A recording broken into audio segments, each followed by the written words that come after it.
यदा यदा हि धर्मस्य ग्लानिर्भवति भारत अभ्युत्थानमधर्मस्य तदात्मानं सृजाम्यहम् परित्राणाय साधूनां विनाशाय च दुष्कृतां धर्म संस्थापनार्थाय संभवामि युगे युगे। श्रीमद् भगवद गीता भगवान श्री कृष्ण की वाणी है। गोकुल में जिन्होंने बांसुरी से गोपियों का मन मोहा, रास लीला की, तो समय आने पर सुदर्शन चक्र भी धारण किया। कुरुक्षेत्र में मोहग्रस्त अर्जुन को कर्तव्य और अनासक्ति का संदेश दिया, जो आज भी सारी मानवता को दिशा निर्देश देने में समर्थ है।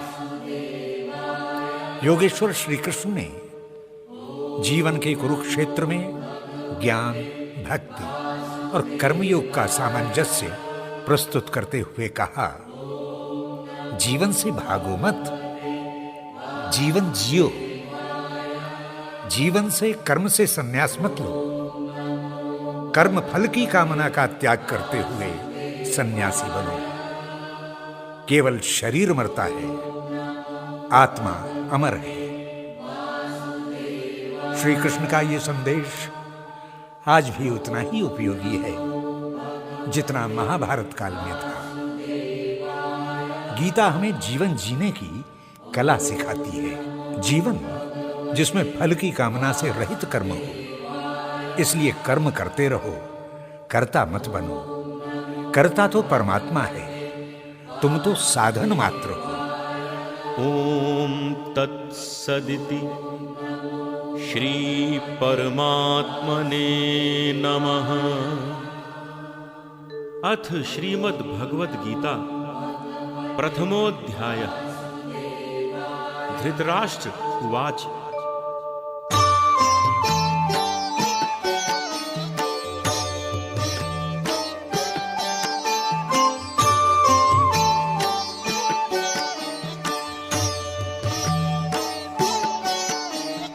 धर्मक्षेत्रे कुरुक्षेत्रे समवेतायुयुत्सवः मामकाः पाण्डवाश्चैव किम कुर्वत संजय। संजय उवाच दृष्ट्वा तु पाण्डवानीकं व्यूढं दुर्योधनस्तदा आचार्यमुपसंगम्य राजा वचनम् अब्रवीत्।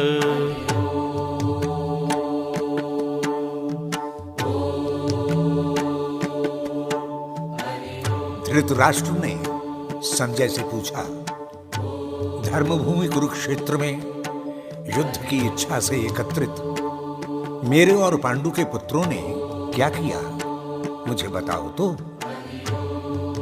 संजय ने विनयपूर्वक उत्तर देते हुए कहा, महाराज, आपके पुत्र ने जब व्यूहबद्ध पांडवों की सेना देखी तो आचार्य द्रोण के पास जाकर ये वचन कहे,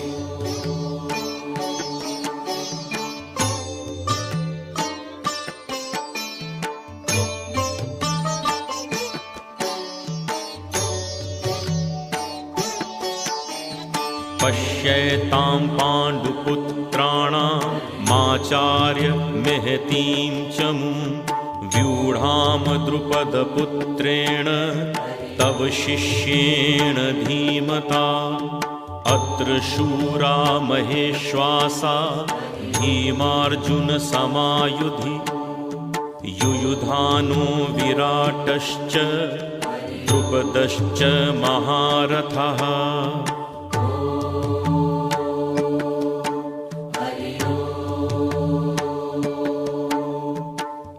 हे आचार्य, पांडवों की ये महती सेना तो देखिए। आप ही के बुद्धिमान शिष्य द्रुपद पुत्र धृष्टद्युम्न ने व्यूह स्वरूप में इसको सुसज्जित किया है। इस सेना में भीम और अर्जुन जैसे अनेक शूरवीर और धनुर्धर हैं। सात्यकी, विराट, द्रुपद ये सभी उन जैसे ही महारथी हैं।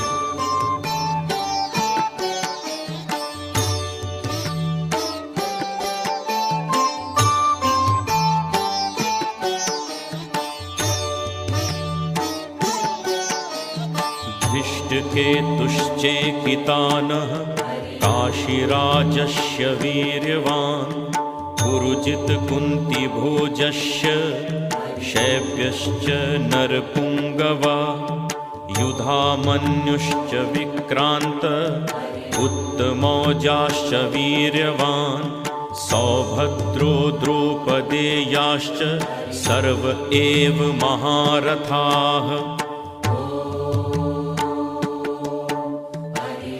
आचार्य प्रवर, धृष्टकेतु, चेकितान, महाबली काशीराज, पुरुजित, कुंती भोज, मानव श्रेष्ठ शैब्य, महापराक्रमी युधामन्यु, वीर्यवान उत्तमौजा, सुभद्रा पुत्र अभिमन्यु और द्रौपदी के ये 5 पुत्र द्रौपदेय सभी अर्जुन और भीम के समान ही श्रेष्ठ धनुर्धर और महारथी हैं। इनको किसी भी दृष्टि में अर्जुन से कम नहीं समझना चाहिए।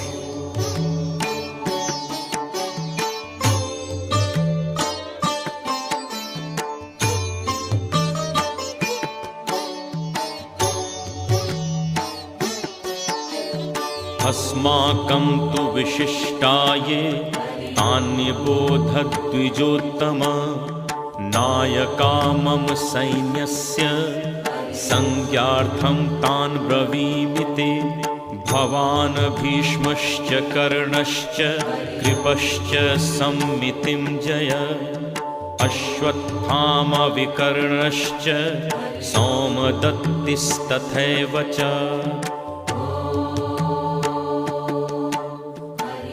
हे द्विजश्रेष्ठ आचार्य, अब अपने पक्ष में जो प्रधान धनुर्धर योद्धा और शूरवीर हैं उन पर भी दृष्टिपात कीजिए। आपकी जानकारी के लिए अपनी सेना में जो जो नायक योद्धा हैं मैं उनके विषय में भी आपको बताता हूं। आप पितामह भीष्म, कर्ण, कृपाचार्य, अश्वत्थामा, विकर्ण और सोमदत्त पुत्र सभी महारथी हैं।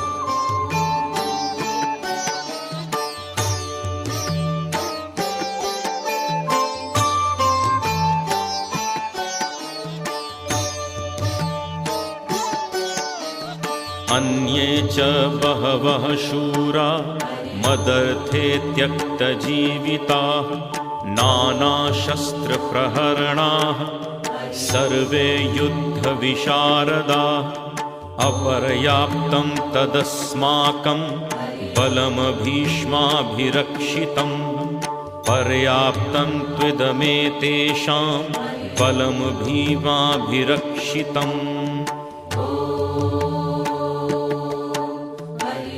हे द्विजोत्तम, ये सभी शूरवीर योद्धा मेरे लिए जीवन की आशा का त्याग कर अनेक प्रकार के प्रहारक शस्त्रास्त्रों से सुसज्जित इस युद्ध भूमि में खड़े हैं। ये सभी युद्ध कर्म में अत्यंत निपुण हैं। भीष्म पितामह से संरक्षित हमारी सेना सब प्रकार से अजेय है, जबकि भीम द्वारा रक्षित सेना इसके सामने अपर्याप्त है।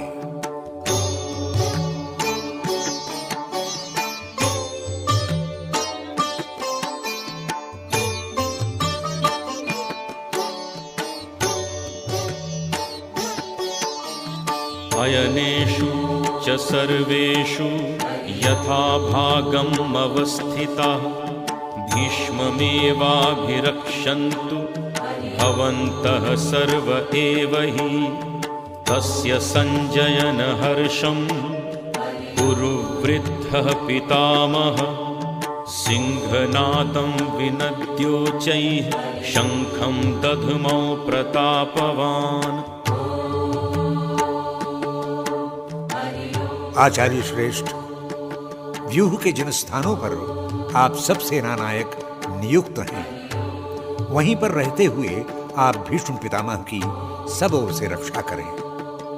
जब दुर्योधन आचार्य द्रोण को सेना संचालन के विषय में बता रहा था, तभी प्रतापी पितामह ने सिंह की गर्जना के समान घोष करने वाले शंख को बजाया, जिसको सुनकर दुर्योधन के मन में अत्यंत हर्ष हुआ।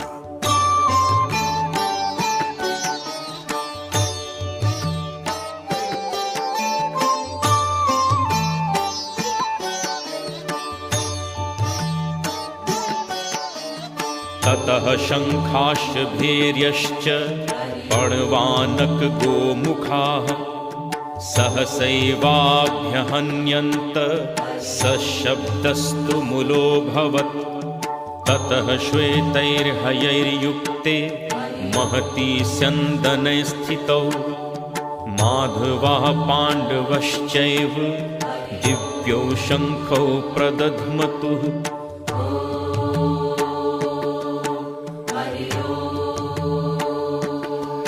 जैसे ही भीष्म पितामह ने शंख बजाया, वैसे ही अनेक शंख, नगाड़े, ढोल, मृदंग और नरसिंघे बजने लगे। सारे वाद्य मिलकर भयंकर शब्द उत्पन्न कर रहे थे। तभी श्वेत घोड़ों से सुसज्जित श्रेष्ठ रथ में विराजमान कृष्ण और अर्जुन ने अपने अपने दिव्य शंखों को बजाकर रणभेरी के शब्द को और भी भयानक बना दिया।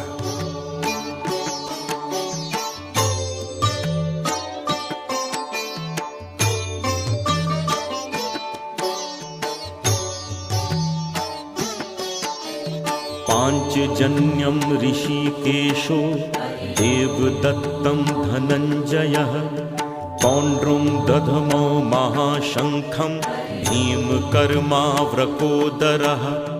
अनंत विजयं राजा कुन्तीपुत्रो युधिष्ठिरः नकुलः सह देवश्च सुघोष मणिपुष्पकौ।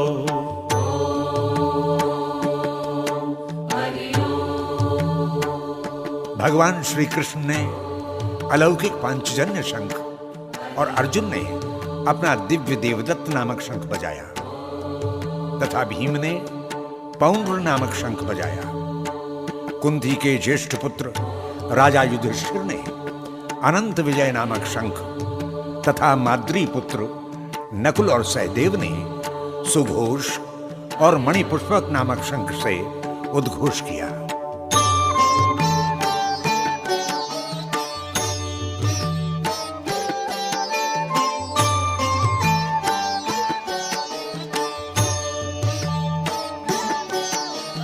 काश्यश्च परमेश्वासः शिखण्डी च महारथः धृष्टद्युम्नो विराटश्च सात्यकिश्चापराजितः द्रुपदो द्रौपदेयाश्च सर्वशः पृथ्वीपते सौभद्रश्च महाबाहु शंखान् दधमु पृथक् पृथक्। महान धनुर्धारी काशीराज और महारथी शिखंडी एवं धृष्टद्युम्न, महाराज विराट और अपराजित सात्यकी और राजा द्रुपद ने अपने अपने शंख बजाए। इसके बाद द्रौपदी के पांचों पुत्र द्रौपदेयों ने तथा सुभद्रा के पुत्र महाबली महाभुज अभिमन्यु ने अपने अपने स्थानों पर खड़े खड़े अपने अपने शंखों का निनाद किया।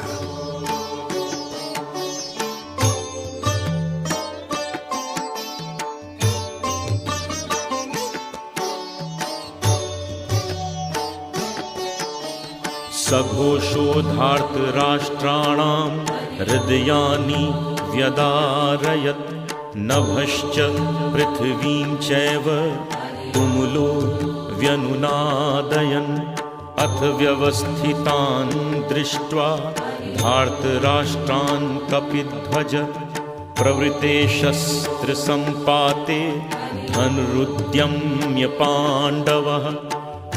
रणभेरी और शंखों के उस भयानक शब्द से द्यावा पृथ्वी सहित सभी दिशाएं गुंजायमान हो उठी। उस भयानक निनाद ने धृतराष्ट्र के पुत्रों और उनके पक्षधरों के हृदय विदीर्ण कर दिए। हे राजन, इसके पश्चात कपिध्वज अर्जुन ने धृतराष्ट्र के पुत्रों तथा उनके संबंधियों की व्यवस्थित सेना को देखकर युद्ध आरंभ होने पर अपना गांडीव उठा लिया।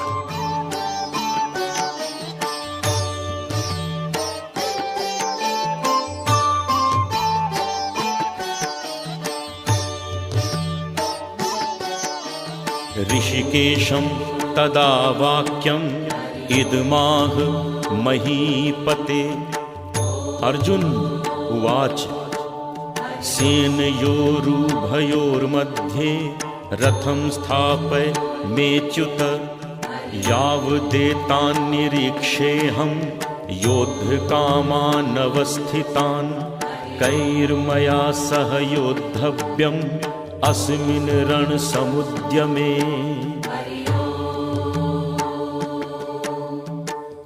तब अर्जुन ने भगवान कृष्ण से कहा, हे अच्युत, मेरा रथ दोनों सेनाओं के बीच में खड़ा कर दीजिए, ताकि मैं उन योद्धाओं को ठीक प्रकार से देख सकूं जो युद्ध की कामना से इस युद्ध क्षेत्र में आए हुए हैं और जिन योद्धाओं से मुझे इसी कुरुक्षेत्र में युद्ध करना है। हे प्रभु, तब तक आप रथ सेनाओं के बीच में ही खड़ा रखें।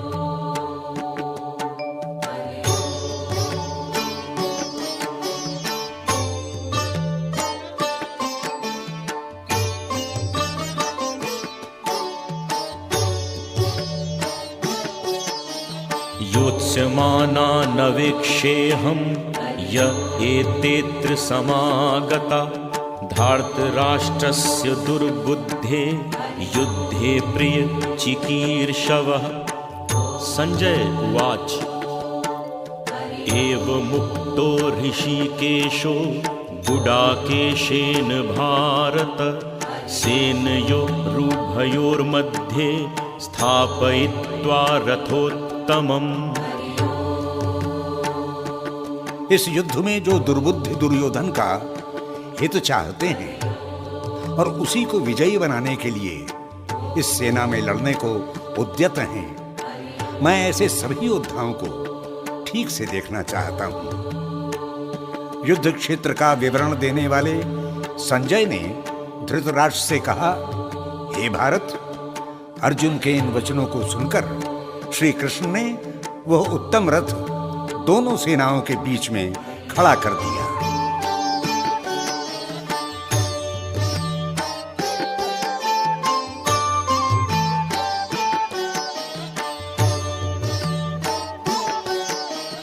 भीष्मद्रोण प्रमुखतः सर्वेषां च महीक्षिताम् उवाच पार्थ पश्येतान् समवेतान् कुरुनिति। तत्रापश्य स्थितान् पार्थ पितॄनथ पितामहान् आचार्यान् मातुलान् भ्रातॄन् पुत्रान् पौत्रान् सखींस्तथा। भीष्म पितामह और द्रोणाचार्य तथा कुरुसेना की सहायता में जुटे समस्त राजाओं के सामने अपने उत्तम रथ को खड़ा करके भगवान श्री कृष्ण ने अर्जुन से कहा, पार्थ, युद्ध के लिए उद्यत इन कौरवों को देख लो। तब अर्जुन ने सेना में स्थित ताऊ, चाचा, दादा, परदादा, गुरु, मामा, भाई, पुत्र, पौत्र और मित्रों को देखा।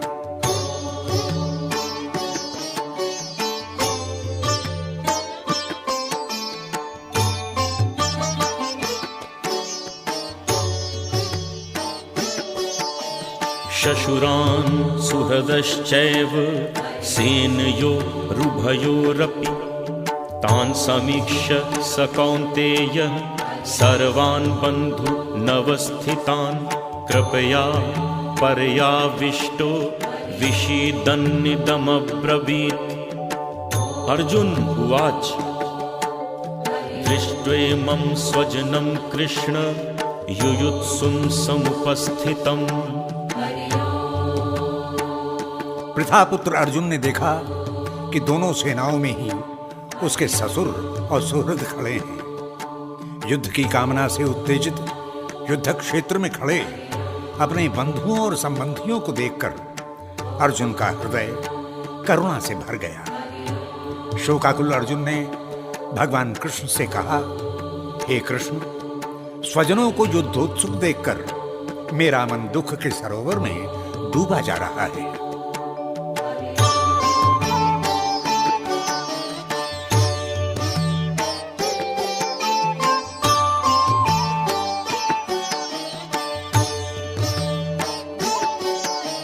सीदन्ति मम गात्राणि मुखं च परिशुष्यति वेपथुश्च शरीरे मे रोमहर्षश्च जायते गाण्डीवं स्रंसते हस्तात् त्वक् चैव परिदह्यते न च शक्नोमि अवस्थातुं भ्रमतीव च मे मनः।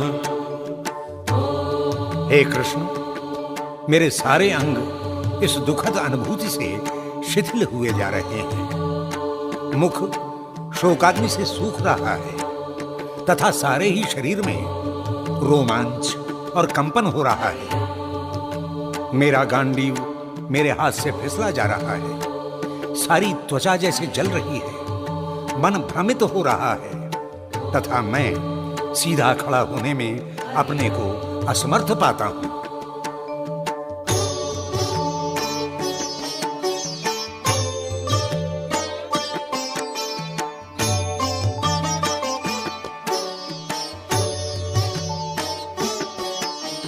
निमित्तानि च पश्यामि विपरीतानि केशव न च श्रेयोनुपश्यामि हत्वा स्वजनमाहवे न काङ्क्षे विजयं कृष्ण न च राज्यं सुखानि च किं नो राज्येन गोविन्द किं भोगैर्जीवितेन वा।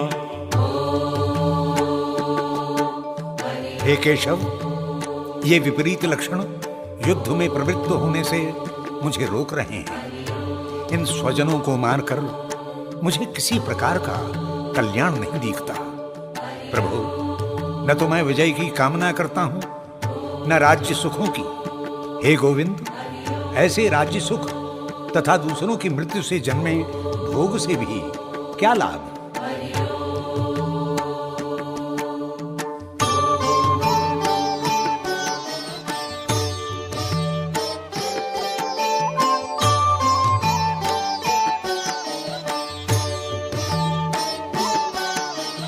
येषामर्थे काङ्क्षितं नो राज्यं भोगा सुखानि च त इमेव स्थिता युद्धे प्राणास्त्यक्त्वा घनानि च आचार्यः पितरः पुत्रा तथैव च पितामहः मातुलः श्वशुरा पौत्रा शालाः संबंधिनस्तथा।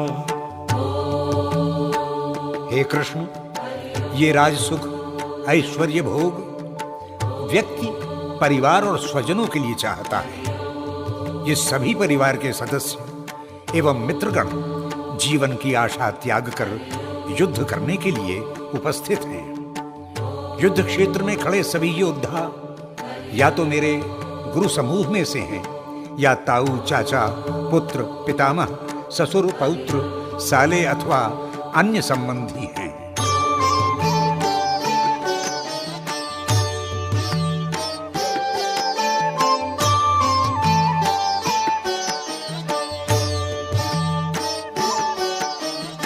एतान्न हन्तुमिच्छामि घ्नतोऽपि मधुसूदन अपि त्रैलोक्यराजस्य हेतुः किमनु मही कृते निहत्य धार्तराष्ट्रान्न का प्रीति स्यात् जनार्दन पापमेवाश्रये तस्मान् हत्वैतान्ना ततायिनः। हे मधुसूदन, यदि मुझे तीनों लोकों का राज्य भी मिलता हो तो भी मैं अपने इन संबंधियों को मारने की इच्छा नहीं करता। तब केवल पृथ्वी पर स्थापित इस लघु राज्य के लिए मैं इस दुष्कर्म में क्यों प्रवृत्त हूं? हे जनार्दन, धृतराष्ट्र के इन पुत्रों को मारने से कौन सा हर्ष प्राप्त होगा? इन आतताइयों को मारने पर हमें पाप ही लगेगा।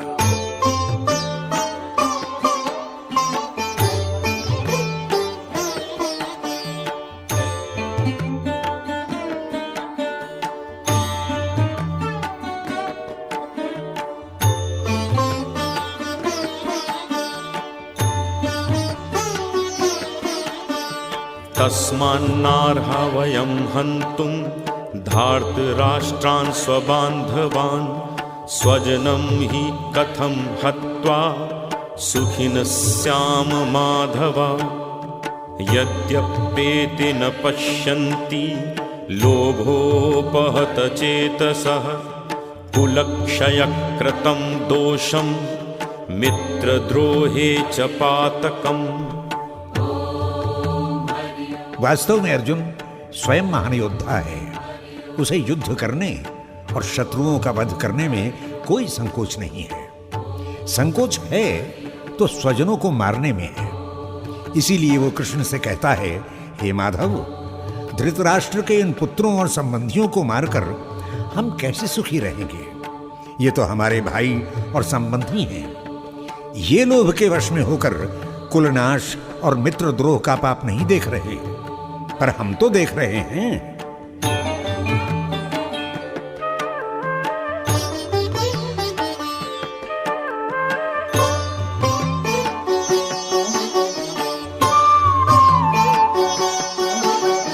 कथं न गेयमस्माभिः पापादस्मान् निवर्तितुं कुलक्षयकृतं दोषं पपश्यद्भिर्जनार्दन।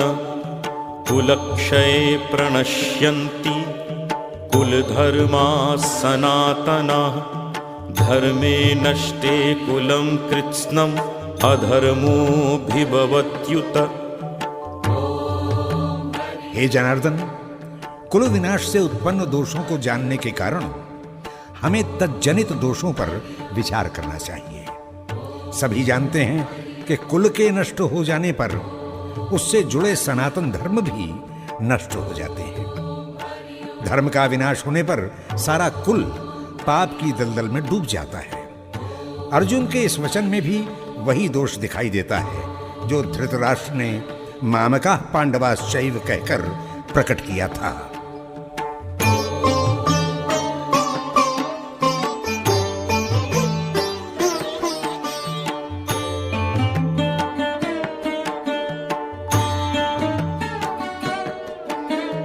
अधर्माभिभवात् कृष्ण प्रदुष्यन्ति कुलस्त्रियः स्त्रीषु दुष्टासु वाषणेय जायते वर्णसंकरः। संकरो नरकायैव कुलघ्नानां कुलस्य च पतन्ति पितरो हेषां लुप्तपिण्डोदकक्रिया। अर्जुन ने कृष्ण से कहा, हे माधव, पाप के अत्यधिक बढ़ जाने से कुल की स्त्रियां दूषित हो जाती हैं। हे वार्ष्णेय, कुल की स्त्रियों के दूषित हो जाने से कुल में वर्ण संकर ही उत्पन्न होते हैं और ये वर्ण संकर संतति सारे कुल का विनाश ही कर देती है। संपूर्ण कुल नरक कुंड में गिर जाता है। श्राद्ध कर्म में यथोचित पिंड न मिलने से पितृगण भी अधोगति को प्राप्त होते हैं।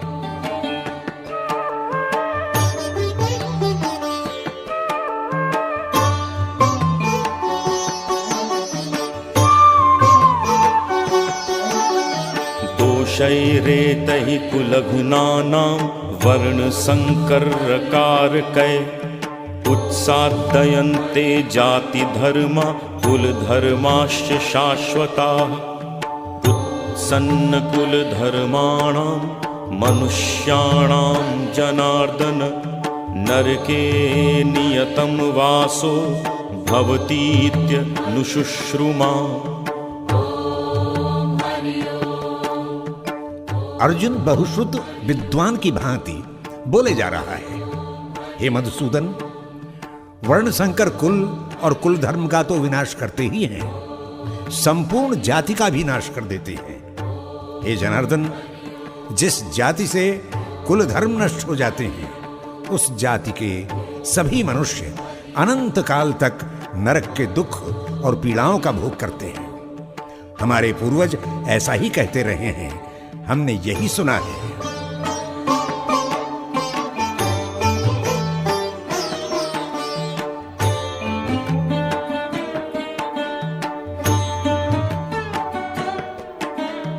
अहोबत महत्पापं कर्तुं व्यवसिता वयं यद राज्यसुखलोभेन हन्तुं स्वजन मुद्यता यदि माम् अप्रतीकारम् अशस्त्रं शस्त्रपाणयः धार्तराष्ट्रारणे हन्युः तन्मे क्षेमतरं भवेत्।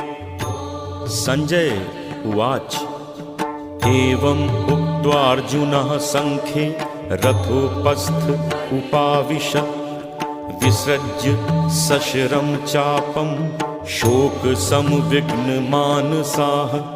एवम् उक्त्वार्जुनः सङ्ख्ये रथोपस्थ उपाविशत् विसृज्य सशरं चापं शोकसंविघ्नमानसाः।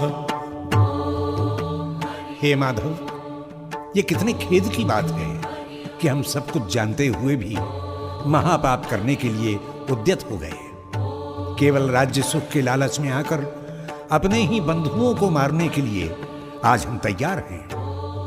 यदि ये शस्त्रधारी धृतराष्ट्र के पुत्र युद्ध में मुझे मार भी दें और उस समय मैं निहत्था यदि उनके युद्ध का न तो प्रतिकार करूं न अस्त्र धारण करूं तो भी मुझे कल्याण ही प्राप्त होगा।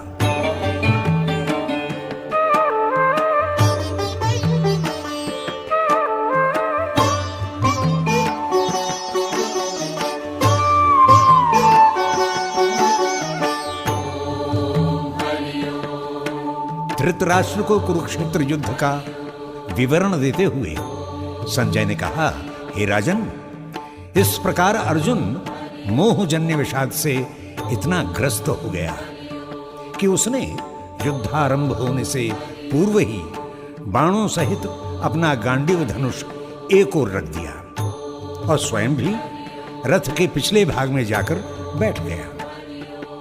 शोक से उसका मन अत्यंत उद्विग्न हो रहा था। एक प्रकार से उसने मौन घोषणा कर दी थी कि वो युद्ध नहीं करेगा। इति प्रथमोऽध्यायः।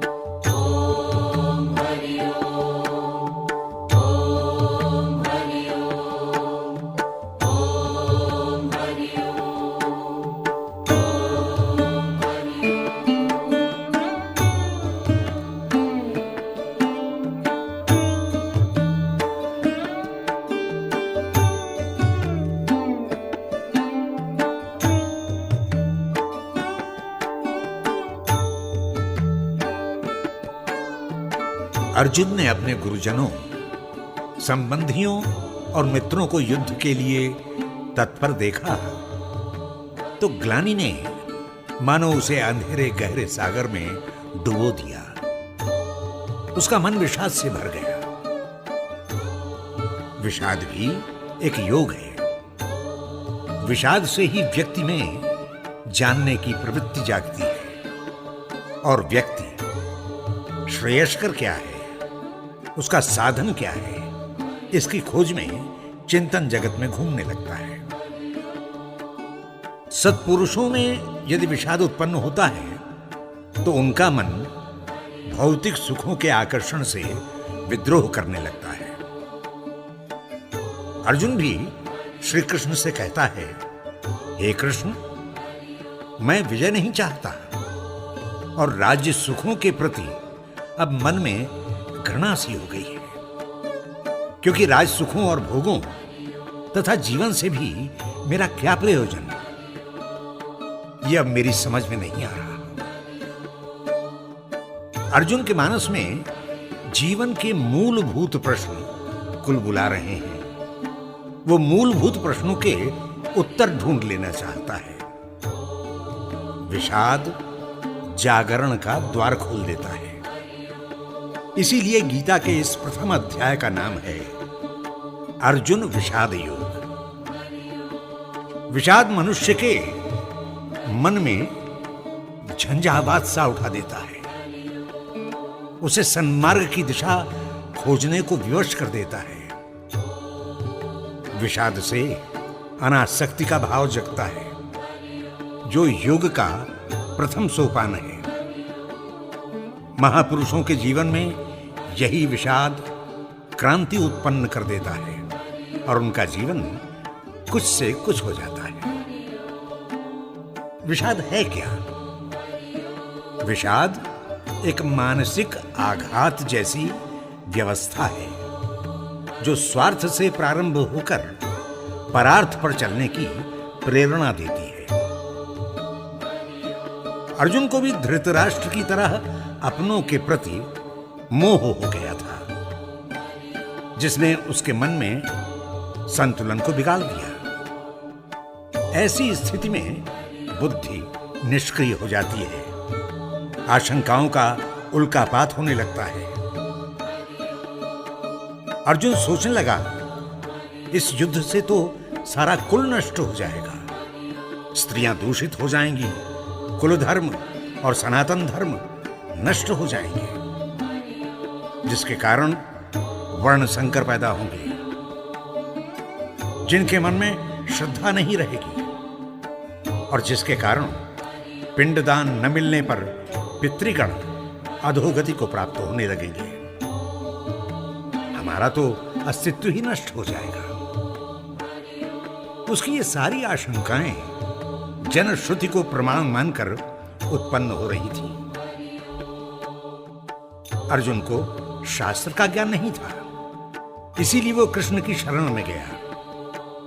गीता का यह महत्वपूर्ण उपदेश इसी विषाद योग का परिणाम है, सुफल है।